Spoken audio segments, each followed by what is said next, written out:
Hello friends, welcome to my Chiru English channel. আজকে দেখব conjunction. হ্যাঁ, কনজাংশন হচ্ছে জয়নিং ওয়ার্ডস, ঠিক আছে?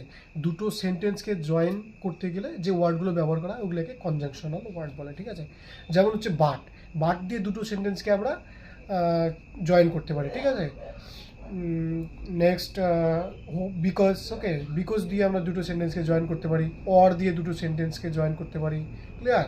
আমরা দেখবো বাট কখন ইউজ করব, বিকজ কখন ইউজ করব, অর কখন ইউজ করব। হ্যাঁ, বাট কখন ইউজ করব, বাট কখন ইউজ করব যখন দুটো কন্ট্রাডিক্টরি সেন্টেন্স হবে। যেমন একটা সেন্টেন্স হবে হ্যাঁ বাচকে আর একটা সেন্টেন্স হবে না বাচকে, ঠিক আছে? এইরকম দুটো সেন্টেন্স হলে বাট ইউজ করব। আর বিকজ কখন ইউজ করব, বিকজ হবে একটার জন্য আর একটা রিজন যখন বোঝাবে তখন আমরা বিকজ ইউজ করব। ক্লিয়ার? আর অর কখন ইউজ করব, অর ইউজ করব ইয়া তো হয় একটা, নয় এটা নয় ওটা, দুটোর মধ্যে যে কোনো একটা হলে তখন আমরা অর ইউজ করবো। ক্লিয়ার? ওকে।